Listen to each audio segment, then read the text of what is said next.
We will talk about Joe Pohlad's comments. We will get the temperature of spring training. We'll talk about Buxton and Correa. I also want to talk about not only the backup center field job for the Twins in spring training. I want to talk about the fact that I think Major League Baseball, and maybe even to some extent the Twins, kind of blew it this offseason. This was a very boring offseason, and you're watching the NFL continue to boost its popularity by having fascinating off seasons. We've seen the NBA have more interesting off seasons than regular seasons. I feel like baseball has fallen behind in the speculation and off-season intrigue department. Let's get into that. This is Chin Music. This is our baseball show at talknorth.com. The lineup today: Roy Smalley, former Twins star, current Twins broadcaster; LaVelle Neal III, Star Tribune columnist. I'm Jim Souhan, also from the Star Tribune. Brandon Morton is our producer. We're coming to you from the Aquarius Home Services studio. We want to thank TSR Injury Law and also Shepherd Goods and Lamb Chops clothing line that's been highlighted on John Krasinski's show on this network. If you do want to look at Shepherd Goods and Lamb Chops clothing line, go there and use the promo code JOHNK20, JONK20, to get a big discount courtesy of TalkNorth.com. This is TalkNorth.com. If you like the show, please subscribe to your favorite podcast app. It's free. It's the easiest way to listen. And if you like other shows at TalkNorth.com, and we have a great sports lineup, great outdoor lineup, and variety shows, please subscribe. We do appreciate it. So let's start with the hot topic of the day, which is that Joe Pohlad did an interview in which he said that basically they didn't have money to spend this offseason, and that's really not going to change going to spring, even though there are some intriguing free agents around Major League Baseball. Let's start with LaVelle on this topic. How are people reacting, and how should people react? Well, I think they should be disappointed, but I don't think it should be to the extent where, they're screaming about they need to sell the team. I'm not going to spend any money on them if they're not going to spend any money on the team. I looked at I think I researched it a little bit yesterday. I think there were 7 teams that did not make the playoffs that spent more than the Twins did last year. Ultimately, it comes down to making good baseball decisions. Yes, it's great to have money. And yes, it's great to be able to fill holes if you have the financial flexibility to do so. But the backbone of most teams in baseball is scouting and development. And the Twins last year were a shining example of that, except for a rotation. They had to make trades to assemble. But once again, it was because they had assets to trade. So people get focused on money. It was in baseball more than the other sports. Baseball is the only sport that has big market and small market teams, it seems like. But yes, I would love to see them add on to after what they did last year. But it's not realistic, and it's not realistic to expect the Pohlads to just sell the farm in order to sell out and try to win a championship. The Padres did that, and now that the owner has passed away, they're liquidating assets here. Businessmen own teams because they're good businessmen, and that means they make good business decisions, and that it's not going to change in most cases. In most cases, it's not going to change when you have a baseball team. And I don't know. I get the disappointment, but I don't know. It should be full-fledged anguish. Right? Yeah, I don't have a lot to add to that. I think LaVelle just clicked off all the right notes there.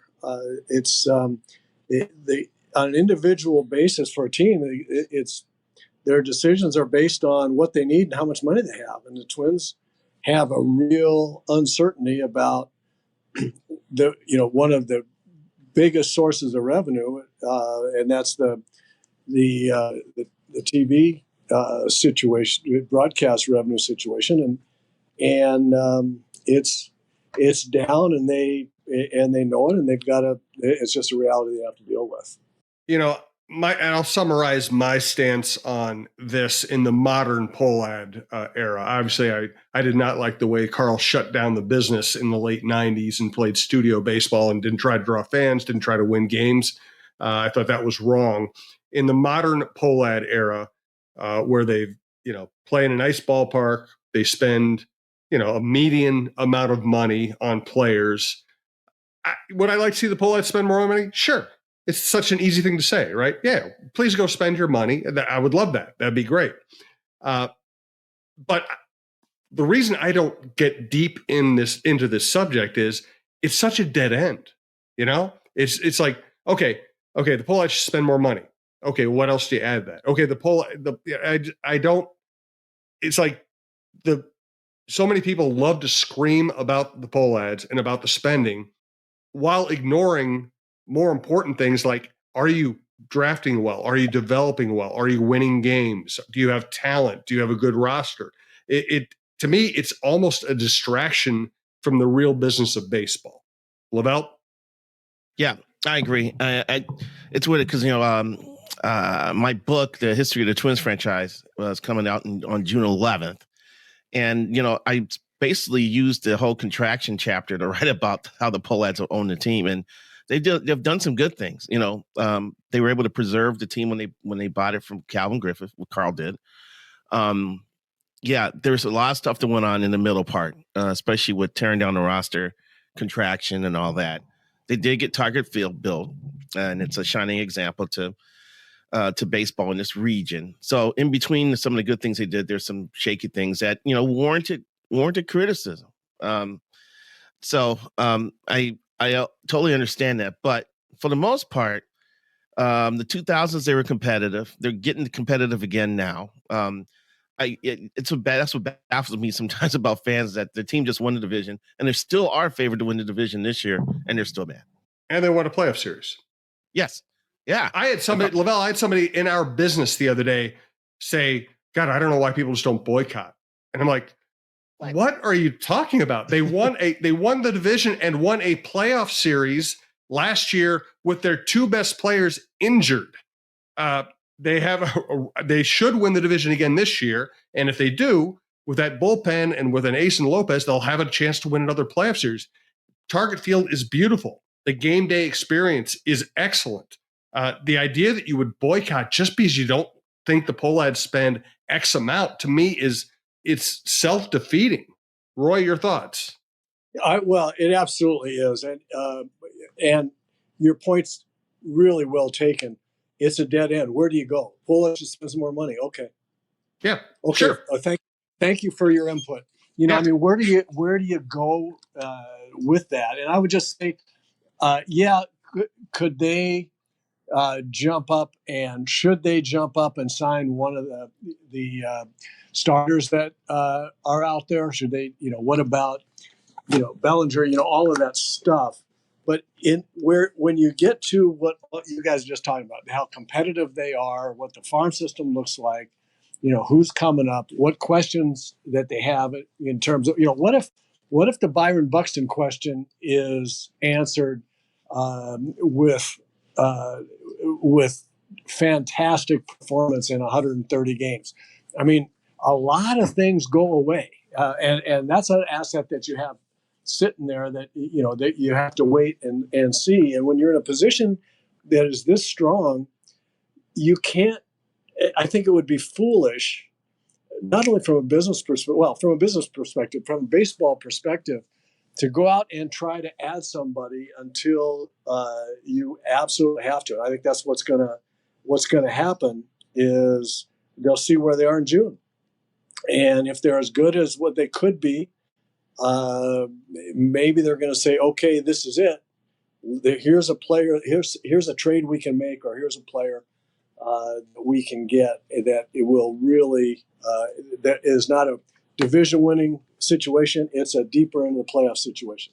But until then, they've got a pretty good ball club. They've got a lot of stuff going in their way, and I think when you talk about what are the most important things to do, making personnel decisions is way more important than we're just going to spend some more money. Sometimes the personnel decisions are, boy, that guy's pretty good, but not at that price. And I think for the team right now where they are, that's the situation they've got.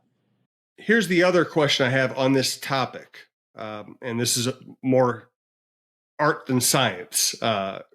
Do you think the people who scream about the Pohlads so loudly and threaten to boycott the team, is that the angry Minnesota sports fan who wasn't going to go to the ballpark anyway? Or is that the core? Do you think that's the core Twins fan? LaVelle? I don't think it's the core Twins fan. I think it's funny. Someone I don't know if this was recent. I don't know if it was last year, but like the owner of the Reds was asked about how come you're not going to spend money. He said, we just can't afford it. And they were like, well, are you worried about fan backlash? He was like, no, because they're Reds fans. They're still going to be Reds fans, Mm-hmm. I think that goes for a lot of the Twins fans. They love baseball. They love coming to the ballpark. They love the game experience, and they hope that the team wins. I just think there's a Minnesota contrarian sports fan that just always wants to be upset about something. They will complain about who's the third string left tackle on the Vikings. They'll be upset that the fourth line isn't strong in hockey. They're mad right now because they don't have like a 22-year-old version of Mike Conley Jr. on the roster for the Wolves. I think just some people who just like being contrarian and never are rarely happy unless the team is winning.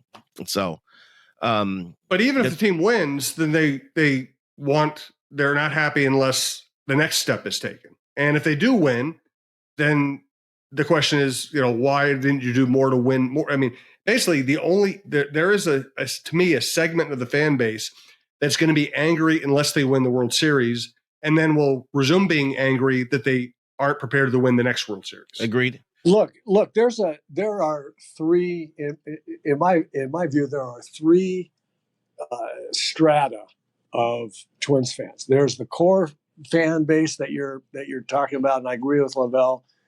They're not the ones that are screaming. Within that strata of core fan base, there's a kind of a continuum. There's I'm just happy to be here. It's a beautiful place. It's all those things we're talking about. And down to, it just seems like they could do a little bit more, but I'm going to support them.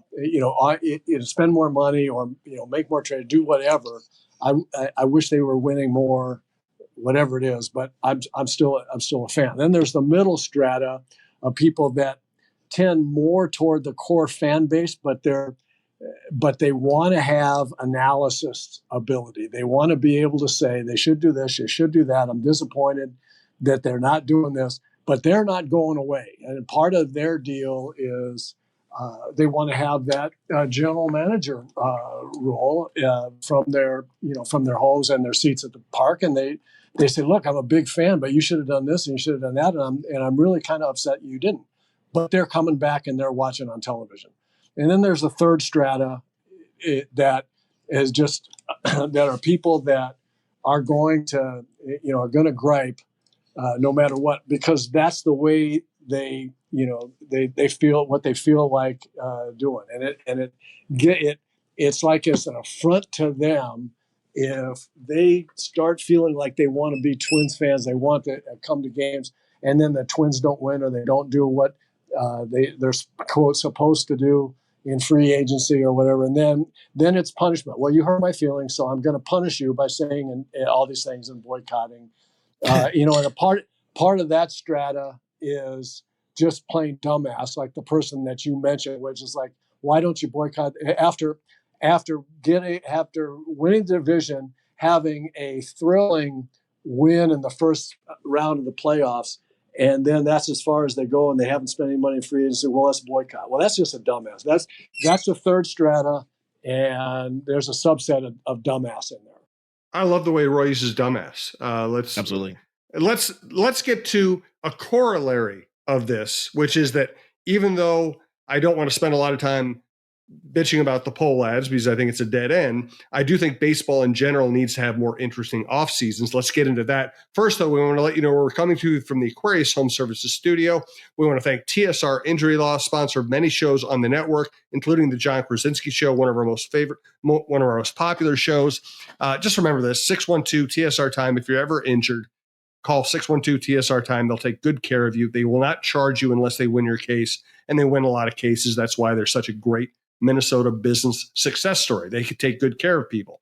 Also want to let you know about Shepherd Goods and Lamb Chops clothing line. Reminder, the promo code JOHNK20, JONK20. Scott for Aquarius, wishing you a happy new year. The new year often means a fresh start. How about your furnace? Does it need a fresh start? It's been working hard, and we all know there's a lot of winter left to go. With your safety and comfort as our top priority, Aquarius Home Services is offering $98 off any furnace repair. Be worry-free with your furnace. We're here to help and just a click away at AquariusHomeservices.com. Aquarius, earning the right to be recommended. So my corollary to the Pohlad discussion is I do think that baseball blew it this offseason. You had Shohei Ohtani, maybe the most fascinating free agent in baseball history, and his representatives didn't want speculation. They put out disinformation. They tried to keep that process from being as interesting as it could have been or should have been. We had a lot of teams like the Twins that are very good, very interesting, not do much in free agency. I just think the sport as a whole would benefit from staying in the news all offseason. And Falvey talked about this recently, said, hey, we should have more free agency and trade movement in November, December, keep people interested. I feel like the Twins hit this incredible peak of fan interest and intrigue with that very interesting stretch run and playoff run. And then everything got almost shut down until they made a couple of moves later in the offseason. If you want to take any lessons from the NFL's rise to dominant popularity, is that they don't have any months where they aren't injecting themselves into the news cycle. Let's start with LaVelle on this one. It sounds like you want a signing deadline.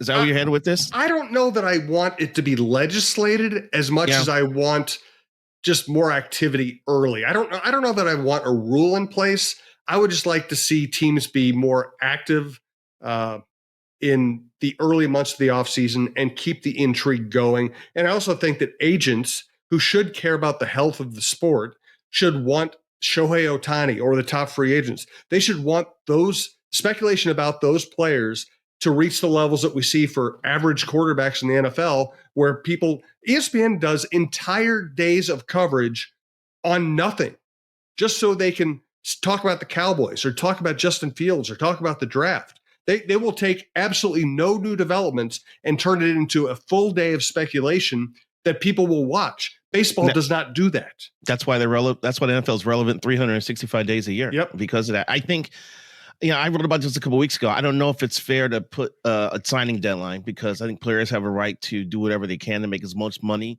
as they can, because you're only a free agent so many times in a career. I get that. But both sides are playing such a slow game right now. Like these 4 of the top 10 free agents are Scott Boras clients, for Christ's sakes. So he's waiting out, thinking someone's going to cave. Teams wait out, thinking that players going to come down to their levels. I don't want to legislate it, but I do think something needs to be done here. But also needs to be provisions as well. I still remember the year in which the Twins discovered in spring training that Eric Milton was out for the year because of a bad knee, and they had the insurance money available from Milton. They were able to bring Kenny Rogers in the middle of March, I believe. So I think there needs to be some provisions for teams to be able to make emergency type moves. But I wish there would be a couple of periods where people are both sides looking at a deadline to deal with. I also think that, and the league can do this, Manfred can do this, encourage teams to leak more information during the winter meetings age, between the general managers meetings and through the end of the winter meetings. Teams should be more upfront about what they're doing and who they're looking at, just to spur conversation and talk and speculation. So that's one thing I wish Manfred would kind of encourage his teams to do, is to give the media the best way to give the media the best way to handle the media is to give it information. And so I think they should be giving it more information just to generate a little more off-season juice. I agree with what you guys are saying. The premise being they came up with the Twins specifically and baseball in general. Came off a great postseason with the Twins. It would have been great to have a bunch of information at least floating around this hot stove league. Baseball came off I thought the playoffs and World Series were great. I thought baseball was riding high when that was all over, and then black hole. So other than Ohtani, and Ohtani was just like nobody knows anything. Oh, look at this deal he's got all the defend them. It was about deferred money in the contract. So I mean, I get it. and I wish it were different. But in some ways, I think it's a problem without a solution, because of the things that you're talking about. I mean, you can't make a bad deal for the sake of the industry being, being more exciting in the wintertime. So I think a better idea is LaVelle's, where just you start leaking information, but then you get into negotiation problems, and you get into hurt player feelings about, well, wait a minute, why do they want this guy? That's my position. And I just think I get what you're saying. I don't see a real clear way to have that be different. I just don't see it. Yeah, I'm sure the Dodgers designated hitter was worried about Ohtani joining the team. Well, I mean, it's not just that.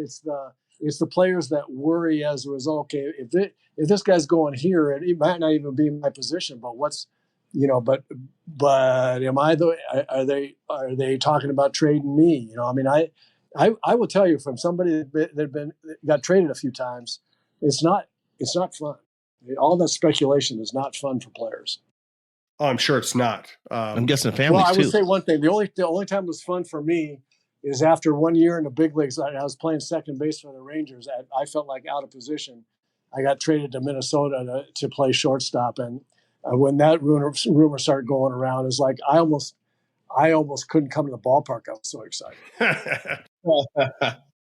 All right, I might have buried the lead. I wanted to get to all the Pohlad and offseason stuff, but I might bury the lead. The lead to our show in terms of impact on the 2024 Twins is probably that Byron Buxton doesn't have any pain in his knee and is going to play center field, we think. Roy, let's start with you on this one.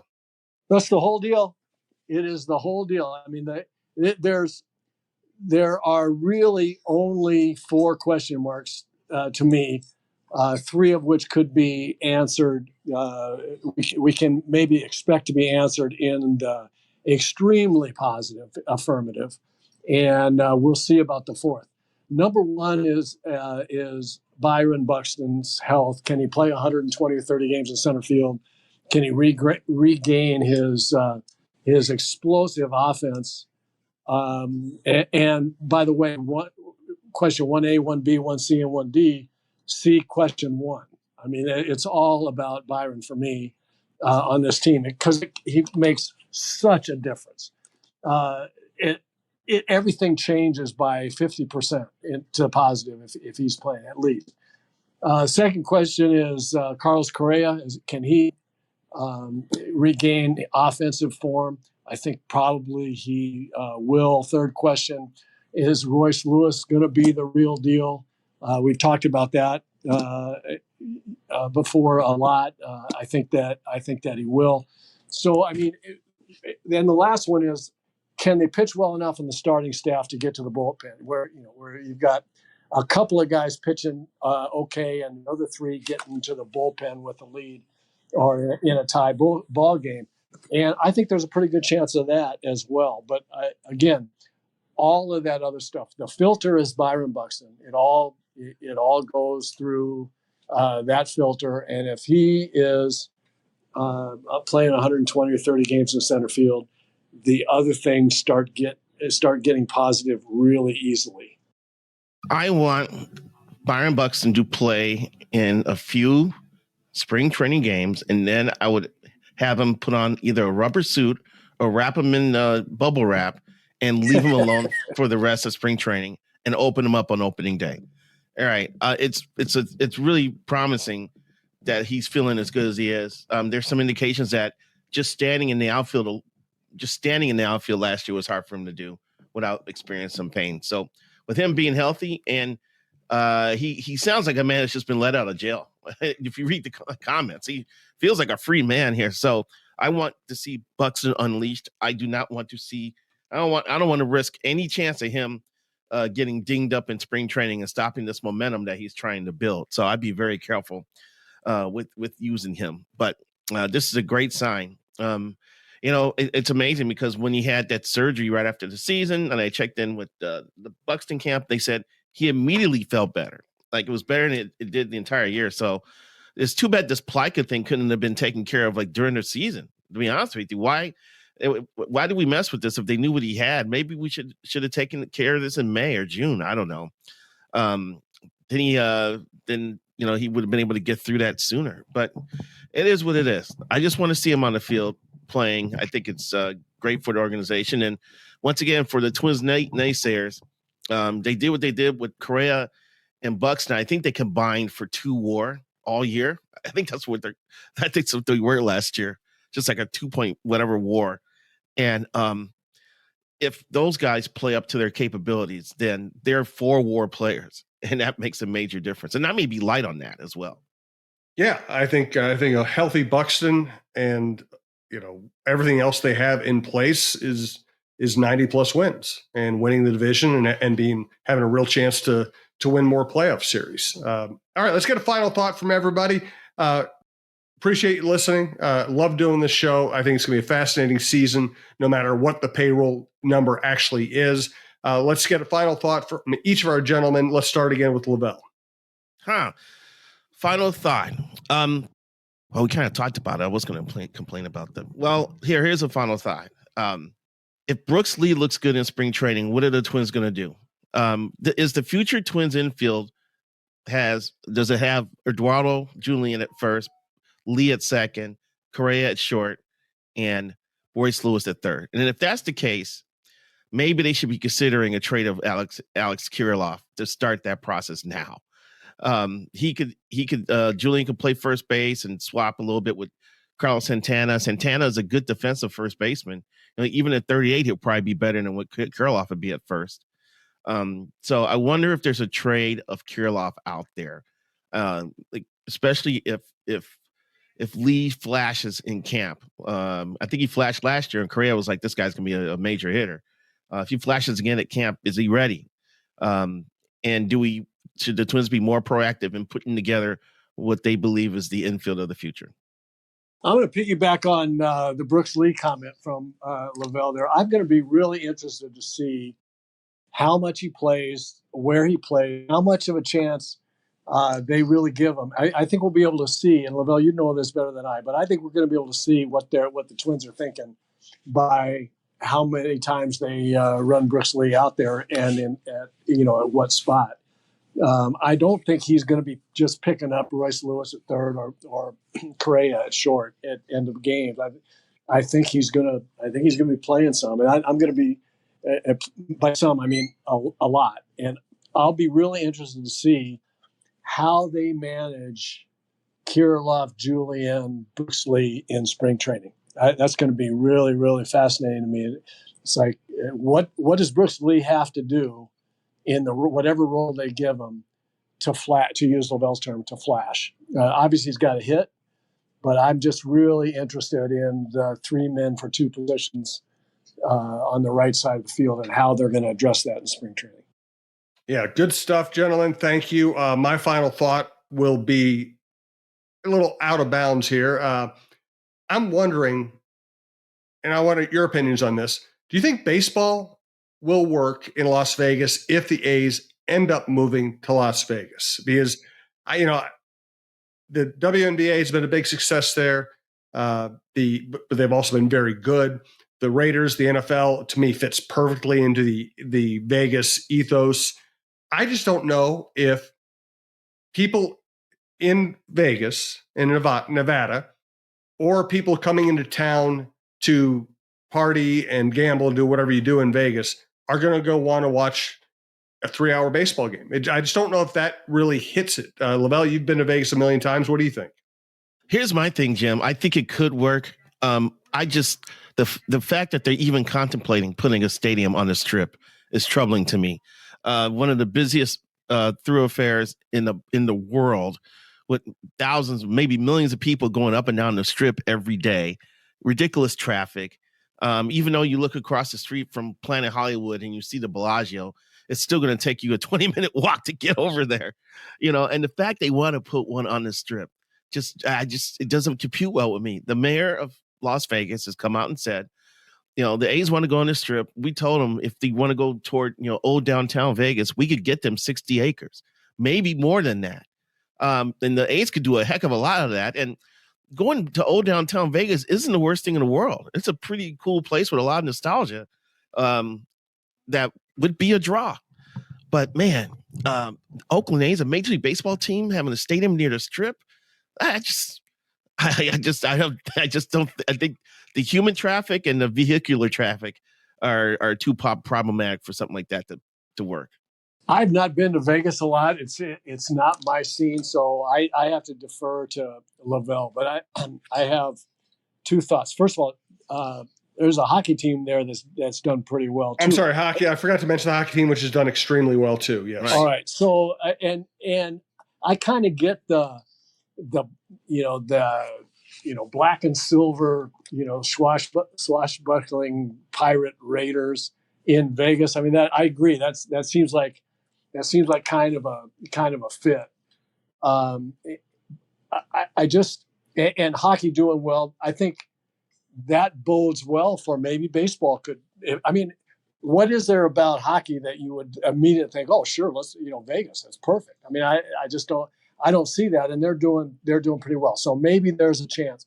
My other thought is, what is your definition of success? Is it if it's can they do better than they do in Oakland? Well, then move them there by all means. It's going to be better than that. No, there's no doubt about that. You're right. And so the interest in LaVelle has piqued my interest about on the Strip or not, because I don't know the area. But what I'm thinking about is people in Vegas saying, okay, what are we going to do? I mean, there's some people that are going to do 18 hours at the tables and the slots. But I mean, most people are going there, they're gambling, they're going out to dinner, I think, if I'm right. They're going to shows. What do they do, during the day? What do they do on, nights when, they don't feel like doing the same thing they've been doing? With all the people that go into Vegas, I mean, I think if you've got just a baseline of core fans, you could draw a lot of visitors just on one-nighters when let's go see a ball game instead of going to see this or that show. And that's when I get to LaVelle and say, I have no idea. It seems like it'd be pretty cool to have a beautiful stadium right on the Strip and have walk-in traffic galore, just because it's accessible, and you say, yeah, I don't want to do this tonight in regular Vegas. Let's go to a ball game. So I don't know, but it's intriguing to me. Yeah, good takes, and we'll continue to talk about it because there are actually some more interesting developments in Vegas. But I must be a Monte Carlo guy, right? You prefer Monte Carlo over Vegas, right? Yeah. Well, no, or Macau. He likes Zihuatanejo. I mean, if you're talking about going to Monte Carlo and sitting on the beach and watching scenery, absolutely, I'm in. But no, I'm not a gambler. It's never really held a whole lot for me. So, and I'm not a big Vegas show type of guy. Although my wife and daughters went a few years ago and went to see their longtime idol Britney Spears, and they came back raving about just the whole experience. So I'm probably missing a lot, but it's just not my deal. Well, it's funny because I'm not a gambler and I don't love the Strip in general, but I got to see Elton John in a small theater.